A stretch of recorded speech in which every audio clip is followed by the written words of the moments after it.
Hello friends, Alex Jones here with my final report on the Copenhagen, Denmark summit. This event was billed by the United Nations as the most important meeting in their history. And the Secretary General of the UN, Ban Ki-moon, stated this would establish global government or global governance. David de Rothschild has also given speeches and talked about how they are attempting to establish global government.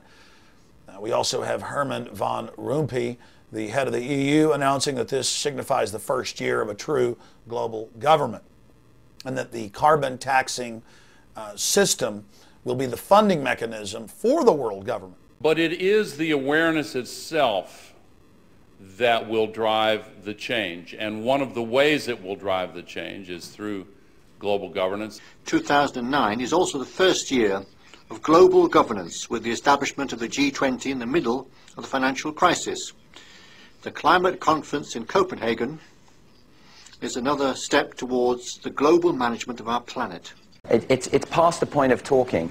We know historically that the global governance the sort of agenda to these issues is very hard to try and, with all the best intentions, it's very hard to actually activate. I can happily announce to you that the event has ended in massive failure, but unfortunately not complete failure, because when the New World Order doesn't first succeed, they try again.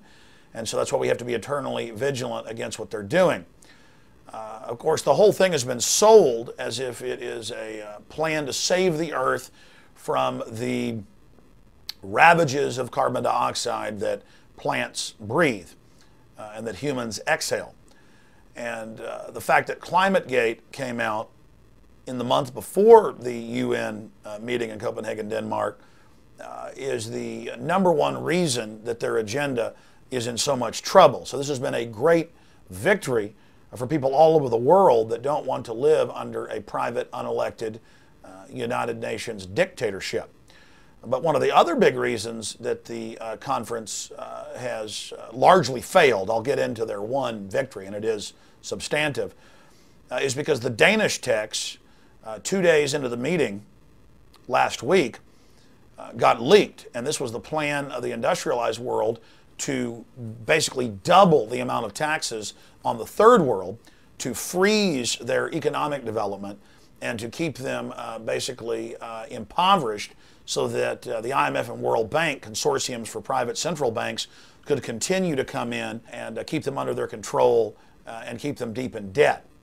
When that came out, you had a real revolt by Latin America, Africa, and the poorer areas of Asia and Eastern Europe. It was clear, and the London Guardian reported, that if that agreement would have been implemented, the United Nations itself would lose any petty power it had, and all global governance power would be transferred to the IMF and World Bank, who would arbitrarily and in an unelected fashion levy global taxes on all transportation, ship travel, air traffic, and have a global authority over it, a flat 2% GDP tax implemented by the private banks over the entire world, taxes as high as 20% on fossil fuels, not just oil, but natural gas.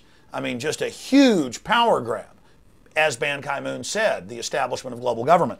And he told the LA Times 2 days ago that we will force the establishment of global governance. That's a quote. I mean, this guy is giving interviews saying we're going to force through global governance.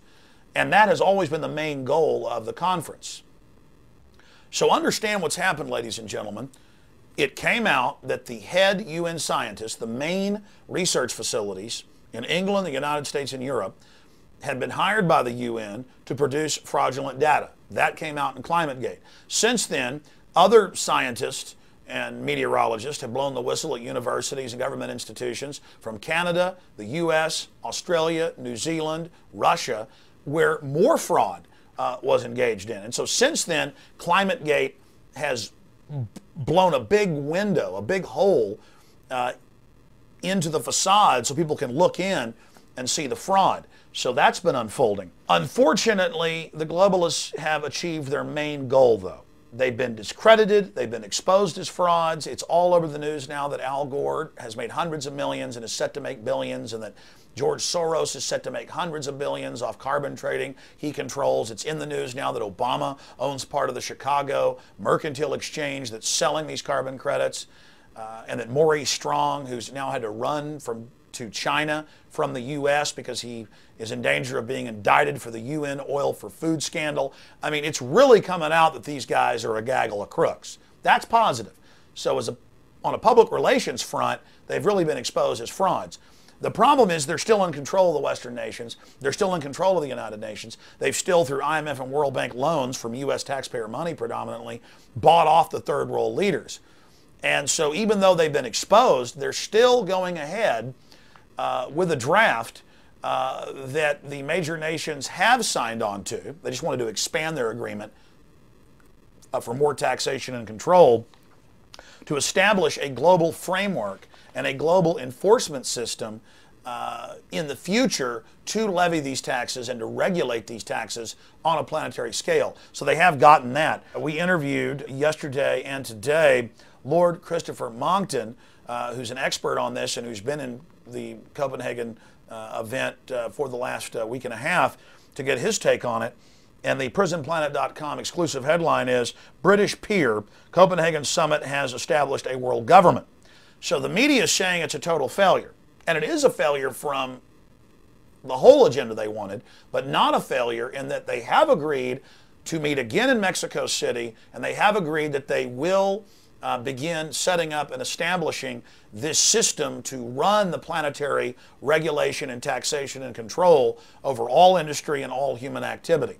It's also come out that the head of the IPCC at the UN owns the Indian steel plant that the British paid to have one of their steel plants shut down and to have it moved to India. So that's coming out. So I mean, there's so much to cover here. The point is, the really good news for everyone is that their agenda is being exposed. They didn't get a lot of what they wanted, but the bad news is they got the heart of what they wanted through. We are definitely gaining traction. The momentum is now shifting over to people that want national sovereignty, that want to have elected governments, that don't want to live like people in the European Union who've lost their sovereignty to the unelected bureaucrats in Brussels.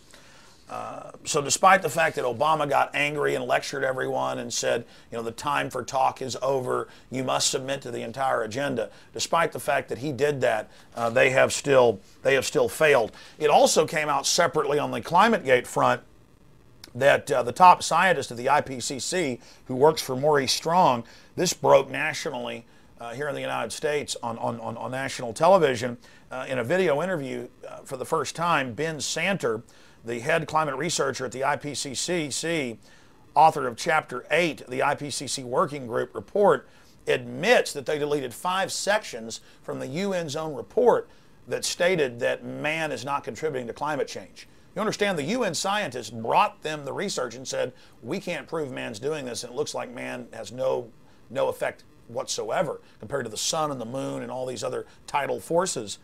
And he cut that out. So that's now coming out. So the dam has broken on the manipulation of the data.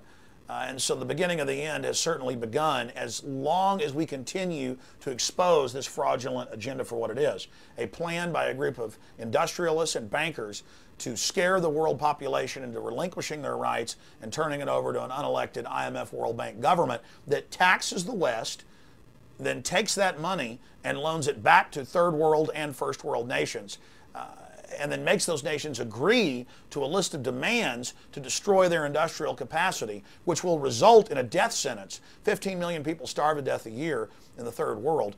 Over 100 million people are right on the verge of starvation at any one time, and so it's very easy to tip them into mass starvation and death. Just the ethanol production in the U.S. and in Brazil and a few other countries, taking a third of our grain production out and putting it in for ethanol, caused an additional 10 million people to starve to death in 2008. And those are conservative numbers. So think of the scale of mass murder and genocide that we're dealing with here. And that's how Mao Zedong killed over 60 million people, and how Stalin killed more than 10 million in the Ukraine, was by simply cutting the food supply off to people. And that's what is at the heart of this global government. For the New World Order, global government's only the beginning. Once they have the global government, they can then carry out the austerity measures that are meant to shut down industrial society, bankrupt the West, and make everyone dependent on government and state. So we've engaged in a fight here. We've had major victories, the greatest victories we've ever had. The problem is our enemy is continuing to force the point and moving forward against free humanity. But agents of liberty, agents of freedom are activating everywhere and resisting. So I salute everyone who has been fighting this good fight for truth and justice against the New World Order. In the coming days, we'll know more about what happened behind closed doors at the United Nations Climate Summit. But right now, things are looking pretty good. But again, we'll learn more in the coming days, and you can watch Infowars.com and PrisonPlanet.com as this develops. Again, I salute you all.